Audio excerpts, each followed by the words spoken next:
Sarah is working on an important project on her laptop, and all of a sudden the displayed image becomes very dim and very hard to see. She tries to adjust the laptop's brightness and contrast settings, but it doesn't resolve her issue. Which of the following components is more likely at fault?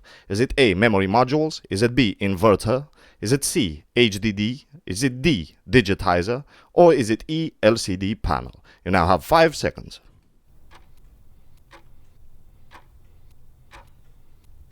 And the correct answer is B. Inverter. The inverter is a pen-sized board that is usually placed on the bottom of the LCD screen, either in the same case with the LCD screen or above the keyboard. The inverter is one of the key parts within a display. It allows for the laptop's display to be lit by providing power to the screen's backlight. The most common cause of failure or malfunctioning for inverters is an improper installation, often a combination of not following the user's manual recommendation and selecting inappropriate cable type, gauges or inline fuses. The inverter's failure is very similar to the backlight lamp failure. In both cases, the screen gets very dark and the image becomes very faint, barely visible under a bright light. Okay, let us now analyze the incorrect answers. Some common symptoms in diagnosing bad computer memory or random access memory would be the following: blue screens or blue screens of death, random crashes or reboots, crashing during heavy memory use tasks such as gaming, Photoshop, etc., distorted graphics on your computer screen, and memory errors appear on the screen. Okay, when we're talking about hard disk drives or HDD, some warning signs of hard drive failure would be the following: overheating, strange noises, blue screens of death errors, stuck spindle motor, inability for the device to boot, and bad sectors prevent data access. Okay, when we are talking about the touchscreen, aka the digitizer, it is the thin, transparent layer of plastic which reads the signal from the touch and transports it to the processing unit. It is the part that you can touch without disassembling the device. LCD screen is the panel that is inside the device which displays the image. If both LCD and touchscreen are damaged, you may still able to use portions of the touchscreen, and some parts of the LCD may display the image, but you will incur obvious difficulties in using the device as normal. Okay, let us now jump to our next question. And question number 2 states: you have just purchased a new version of Windows and you will also like to upgrade your storage space and memory modules on your laptop. Which of the following memory modules should you consider installing in your device? Is it A. DDR2? Is it B. ECC? Is it C. SODIMM? Or is it D. GDDR5? You now have 5 seconds.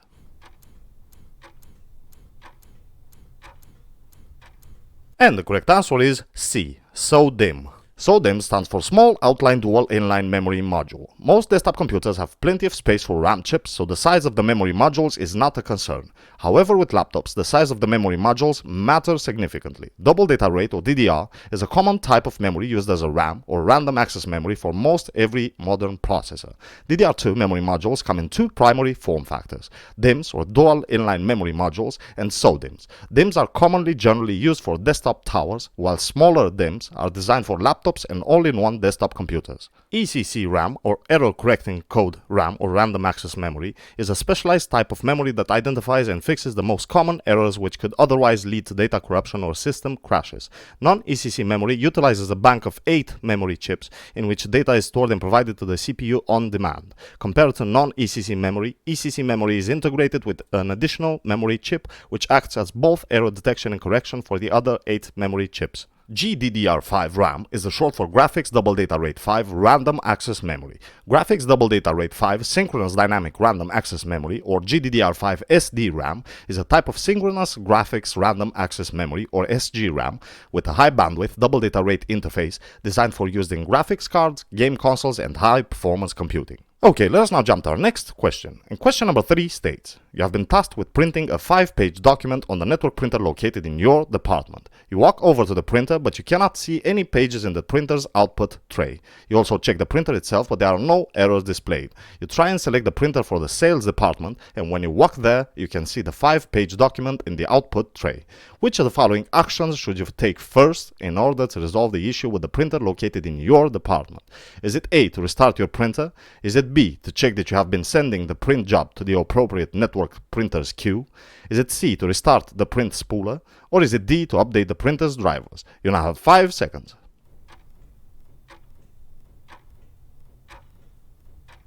And the correct answer is B, to check that you have been sending the print job to the appropriate network printer's queue.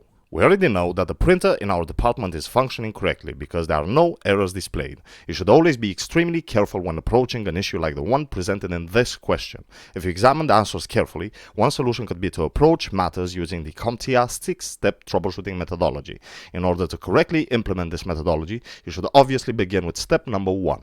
Options A, C, and D all lead to CompTIA's troubleshooting methodology step number 4, which states to establish a plan of action to resolve the problem and implement the solution. Because we don't yet know what the issue is when referring to the printer in our department, and if you read the question carefully, we are asked about the first step that we would take in troubleshooting this issue, which leads to CompTIA's troubleshooting methodology step number 1, which states to identify the problem. Also, make sure that you are familiar with CompTIA's 6-step troubleshooting methodology. Step number 1, identify the problem. Step number 2, establish a theory of probable cause. Step number 3, test the theory to determine the cause. Step number 4, establish a plan of action to resolve the problem and implement the solution. Step number 5, verify full system functionality and, if applicable, implement preventative measures. Step number 6, and the last one, document findings, actions, and outcomes. Okay, let us now jump to our next question. And question number 4 states, John is working as a network technician. He has been assigned the task of configuring an access control list in order to implement a security policy and improve the overall security of that specific network. Which of the following options best describe the device that John is currently working on? Pick 2.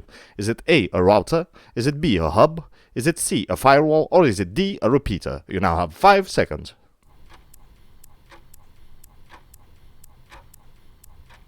And the correct answers are A and C, a router and a firewall. Okay, so in order to answer this question correctly, you must first be familiar with what an access control list is. An access control list, or an ACL, is a set of rules that is usually used to filter network traffic.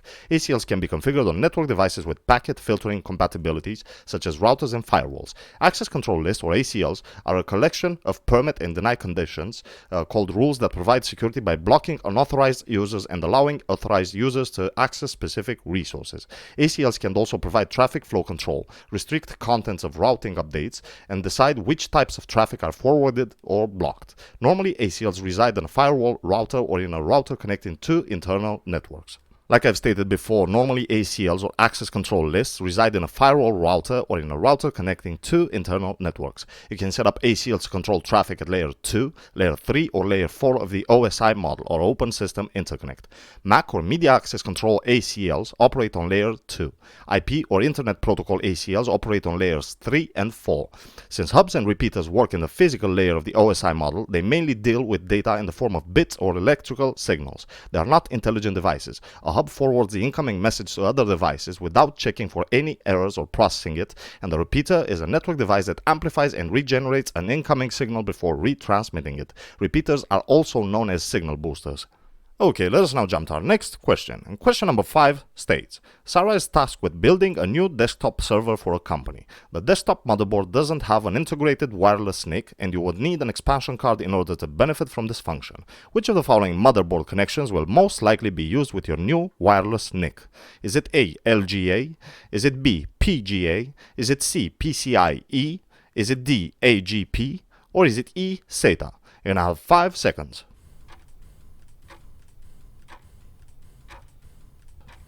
And the correct answer is C, PCIe. PCIe, or Peripheral Component Interconnect Express, is an interface standard for connecting high-speed components. Every desktop PC motherboard has a number of PCIe slots you can use to add GPUs, video cards, RAID cards, Wi-Fi cards, or SSD, solid-state drive add-on cards. Okay, let's now analyze the incorrect answers. A CPU socket uses a series of pins to connect the CPU's processor to the PC's motherboard. If a CPU is connected via a CPU socket, it is not soldered and can therefore be replaced. Land Grid Array, or LGA, consists of a socket with pins that you place the processor on. PGA, or Pin Grid Array, on the other hand, places the pins on the processor, which you then insert into a socket with appropriately placed holes. Each of the two major processor makers, AMD and Intel, has its own type of socket. For Intel, it is Land Grid Array or LGA CPU sockets, and for AMD, it is normally PGA. AGP stands for Accelerated Graphics Port. AGP is a type of expansion slot designed specifically for graphic cards. It was developed in 1996 as an alternative to the PCI standard. Since 2004, AGP has been progressively phased out in favor of PCI Express or PCIe. By mid-2008, PCI Express cards dominated the market and only a few AGP models were available, with GPU manufacturers and add-in board partners eventually dropping support for the interface in favor of PCI Express. SATA stands for Serial Advanced Technology Attachment or Serial ATA. It is an interface used to connect hard drives to a computer's motherboard. They also use smaller, thinner cables which allows for better airflow inside the computer. Okay, let us now jump to our next question. And question number 6 states, John is working as a repair technician. He has just received a laptop that was reported not to charge properly. He would like to further investigate the components in the laptop and to begin troubleshooting. Which of the following steps is the first he should take as part of this troubleshooting process? Is it A, to search on YouTube for some tutorials on how to approach this issue? Is it B, to remove the external casing of the laptop and document the entire process? Is it C, to ask your colleagues for some help? Or is it D, to send an email to the laptop's manufacturer? You now have 5 seconds.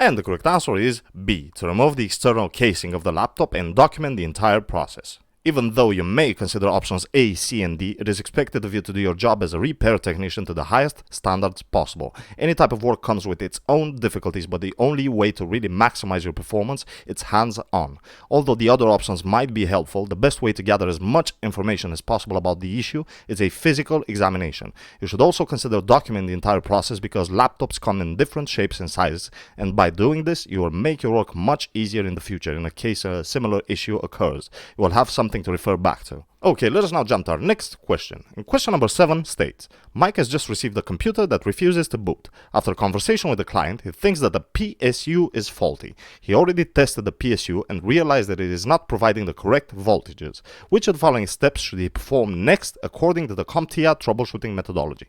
Is it A, to identify the issue? Is it B, to establish a theory of probable cause? Is it C, to verify full system functionality? Or is it D, to establish a plan of action in order to resolve the issue? You now have 5 seconds.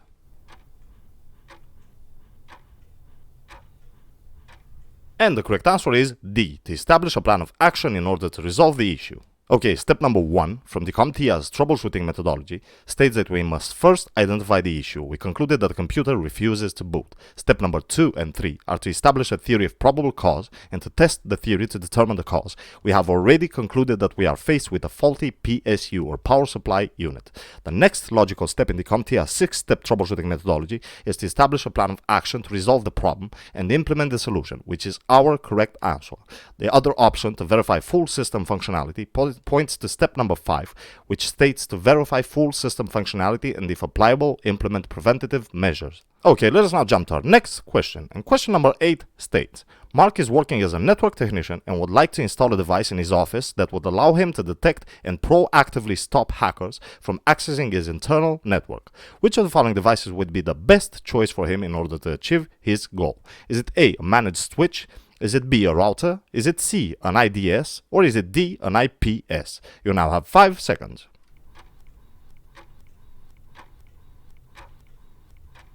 And the correct answer is D, an IPS. An intrusion prevention system, or IPS, is a form of network security that works to detect and prevent identified threats. Intrusion prevention systems continuously monitor your network, looking for possible malicious incidents and capturing information about them.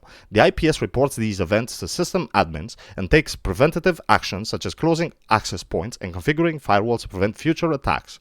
An IDS, or intrusion detection system, monitors network traffic, searching for suspicious activity and known threats, sending up alerts when it finds such items. The intrusion prevention system versus the intrusion detection system comparison comes down to what action they take if an intrusion is detected. An IDS is designed to only provide an alert about a potential incident. An IPS, on the other hand, takes action itself to block the attempted intrusion or otherwise remediate the incident. A managed switch is a device that can be configured and properly managed to offer a more tailored experience to those who will be utilizing the box. These not only offer tools and the means to monitor the network, but also control over traffic. Managed switches are typically more complex and require some skill to set up and maintain, but allow for greater control over the network. Unmanaged switches are plug-and-play devices that come with a fixed configuration that cannot be changed but still provides an Ethernet connection. And the job of a router is to connect networks together like a LAN or local area network and the outside world or the internet. A router acts as a dispatcher, choosing the best route for your information to travel. It works at layer 3 of the OSI or Open System Interconnect model.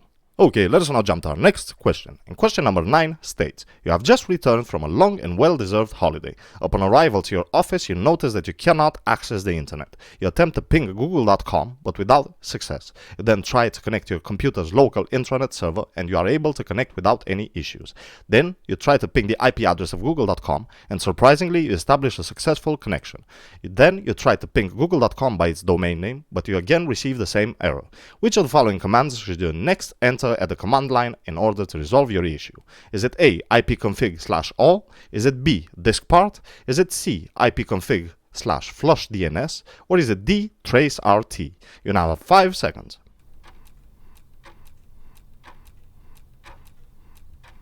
And the correct answer is C, ipconfig/flushdns. Okay, before attempting to answer this question, make sure that you are familiar with what a command line interface or CLI is. A command line interface or CLI is a text-based interface that is used to operate software and operating systems while allow the user to respond to visual prompts by typing single commands into the interface and receiving a reply in the same way.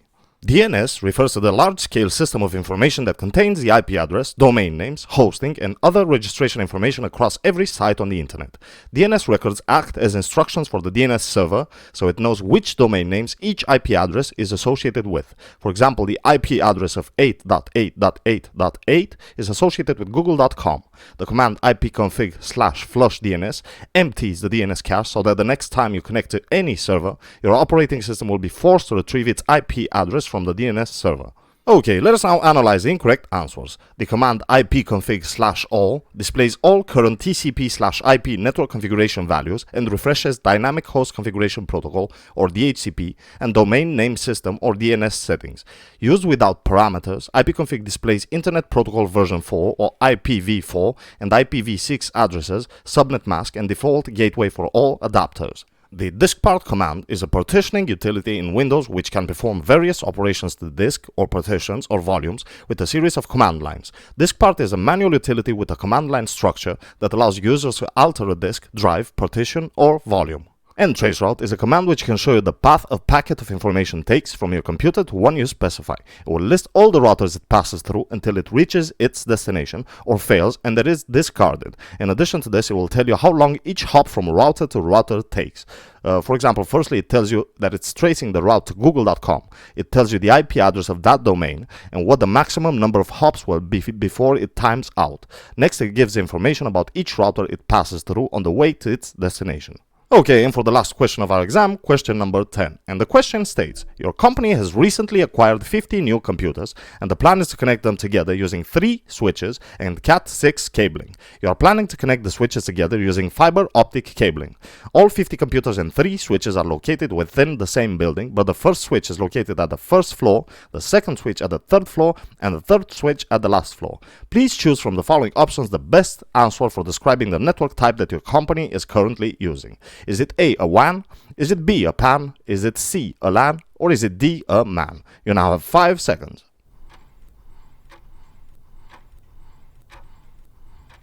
And the correct answer is C, a LAN. A local area network or a LAN is a collection of devices connected together in one physical location, such as a building, office, or home. A LAN can be small or large, ranging from a home network with one user to an enterprise network with thousands of users and devices in an office or school. Regardless of size, a LAN's single defining characteristic is that it connects devices that are in a single limited area. In contrast, a wide area network or a WAN or metropolitan area network or a MAN covers a larger geographic area. Okay, now for the incorrect answers. A wide area network, or a WAN, is a network that exists over a large-scale geographic area as compared to other network types, such as a local area network or a LAN. A WAN connects different smaller networks, including local area networks or LANs, and metro area networks or MANs, so that computers and users in one location can communicate with computers and users in other locations. A personal area network, or a PAN, connects electronic devices within a user's immediate area. The size of a PAN ranges from a few centimeters to a few meters. One of the most common real-world examples of a PAN is the connection between a Bluetooth earpiece and a smartphone. PANs can also connect laptops, tablets, printers, keyboards, and other computerized devices. PAN network connections can either be wired or wireless.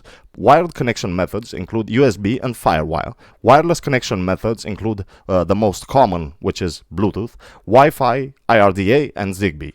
And the metropolitan area network, or a MAN, is a computer network that connects computers within a metropolitan area, which can be a single large city, multiple cities and towns, or any given large area with multiple buildings. A MAN is larger than a local area network, or a LAN, but smaller than a wide area network, or a WAN. MANs do not have to be in urban areas. The term metropolitan implies the size of the network and not the demographics of the area that it serves. Ladies and gents, this is the end of our exam. If and only if you found this video helpful, make sure to drop a sub and share it with your friends. I hope you found this video informative, and I'll see you guys next time. Peace!